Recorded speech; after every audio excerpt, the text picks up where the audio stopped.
Isang mapagpalang araw na naman nga sa inyo guys. So for today's video, update ko kayo sa dalawang panlaban natin dahil hindi nga natuloy yung karera nga natin nung linggo dahil nga sa may bagyo nga tatama sa Quezon. Quezon Sorsogon, doon yata tama, basta parting Bisaya na sakop yung Quezon, kaya hindi tinuloy ng mga kalab nga natin, kaya ayun, hindi tayo nakapag-video ng mga abangan dahil nga sa hindi natuloy yung karera. So ngayon, pakita ko sa inyo ginawa kong routine sa pagpapahirap sa mga kalapati nga natin. Tinignan ko kung may bibigay sa dalawa nating kalapati, kung okay na yung gayak natin. So pakita ko lang sa inyo. So ayun yung isa natin. So araw ng Thursday ngayon, upload ko rin naman kagad to ngayon. Naglagay tayo ng pampaligo nila. So galing tos yung kalapati nga natin, yung dalawa. Ayun, yun sa taas. Ayun, yan. Saka ito. So naglagay tayo ng pampaligo. Tingin ko naman baka hindi maligo yan dahil pagod na pagod. Simula Lunes hanggang linggo pala hanggang ngayon Thursday ng umaga nagtos tayo. So linggo, Lunes, Martes, Miyerkules, ang ginawa kong hagis nga sa kanila puro 100 kilometers, Laguna, Cavite, puro doon ang bitaw. So ngayon Thursday meron pa namang hagis ng Laguna sa GRPC nga, kaso hindi natin doon sinampa.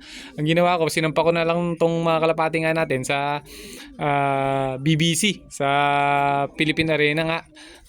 Nasa 50 kilometers lang yun, so doon ko lang pinasampa dahil alam ko pagod na yung kalapati natin. So ikakarga ko sa gabi, talagang yung katawan nila talaga alam yung masil na talaga na matigas. So yun nga, update ko lang kayo.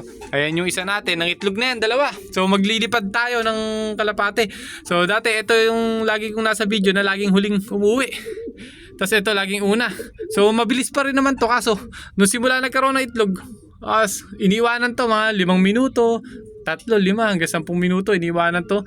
Ito na lagi nauuna. So talagang nagkaroon ng motivation yung kalapati nga natin, wag itlog. Ayan, dalawa yung itlog niyan. So pamimigay ko isang itlog. Kung may nanonood sa atin malapit sa Gapan, maganda yung linyada nga niyan, ano. So isa lang kasi papipisa ako, talagang idudulo ko siya na may inakay. So papakita ko na lang sa inyo kung paano yung ginagawa ko nga pagka may inakay yung pangkakarera nga natin. So more on carb tayo, carbo loading yung ginagawa nga natin sa mga kalapati natin na to. Kaya sobrang ganda ng mga speedan nga nila pa uwi. Ewan ko lang pag derby. So sana makasiksik sila, makakain sila ng maganda sa truck para maganda rin pa uwi natin. So bukas na ikarga. So ayan yung mga panlaban nga natin, no. Maganda rin kondisyon kahit na Monday to Thursday toss natin. Talagang binata ko sila, tingnan ko kung may bibigay. Kung sakali ka kung may bumigay, lagas ang isang pang-entry natin, kaso katitibay.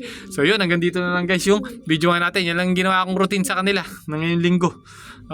Paligo ng Thursday, tapos bukas wala na tayong bibigay. Ang bibigay lang natin red cell, patak lang, saka wakamoto bago karga. Yun lang. Saka may sinasaksak tayo para sa muscle. So sa mga susunod na video nga natin, gagawin nga natin yun. So nag-update lang ako. Hanggang dito lang guys. Ingat kayo guys. God bless.